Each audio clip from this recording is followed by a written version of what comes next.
Norway discovers that its Chinese electric buses can be remotely disabled. Yeah, no big deal, right? No big deal.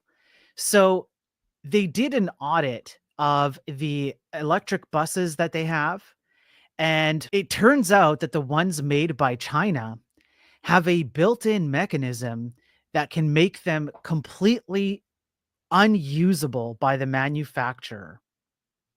And the way that they discovered this, they looked at the they took the buses into a Faraday cage and blocked off all the signals on the buses and then started doing some digging around, I suppose, onto, doing diagnostics and checking the different modules, the battery, the powers, et cetera, et cetera. And as it turns out, there's a, I guess, remote control system that makes it so that the Chinese manufacturer here, in the case of Chinese solar powers, for example, which is a related thing that that they discovered here. US experts said this year that they found rogue communication devices not listed in product documents that could be used to skirt firewalls and switch off inverters remotely. Yeah. So not only are their buses essentially uh, capable of being remotely shut off, okay? So that's what the Dutch company found here. But there was another investigation into solar panels, which is kind of like a spin-off, look at this. And yes, they, there are rogue communication devices that are not listed in there. Yeah. So I don't know. This entire concept of handing off responsibilities to the to third party systems to do things that you're supposed to be in charge of, right? It's supposed to be your responsibility to take care of these things and to ensure that these things are in your control, right? It's supposed to be up to the company itself to do these checks, to make sure that you're checking your documentation, you're checking your specifications, all of that stuff. That's what should be happening, but that's not what's happening.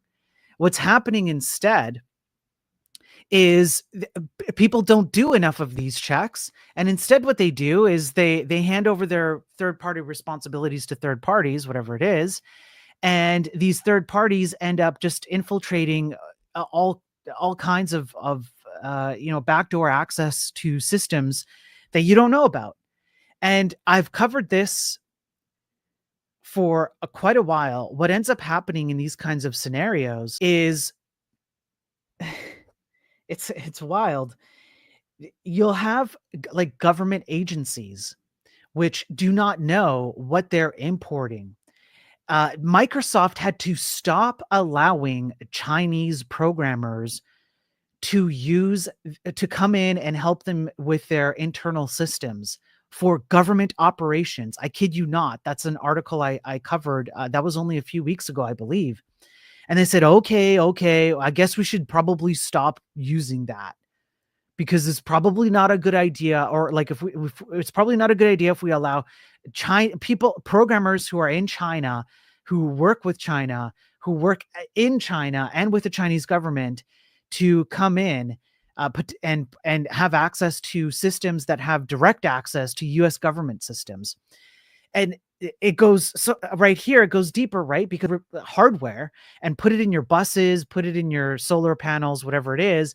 And all of a sudden you've got something that's just, it's completely remotely accessible by people that you should, absolutely not allow remote access to this stuff. It's crazy, but this is exactly what happens. It does not just happen with hardware. It also happens with software. This happens all the time on websites, on stuff you run on your desktop, on video games, stuff in your car.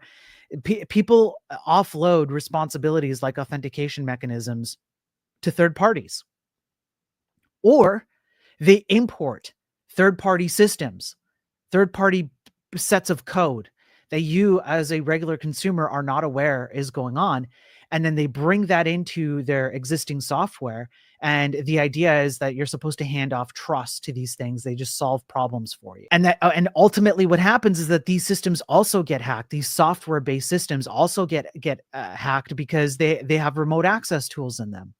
So this is an entire industry of just hand off responsibility, kick the can down the road until you end up with one day you're riding on the bus and while the bus shuts down and some guy in China is like, no, we cannot have this. Yeah. And they and they shut down the bus and that's it. So the impact to systems around the world is, well, it's unfortunately it's way too high and people don't realize the dangers.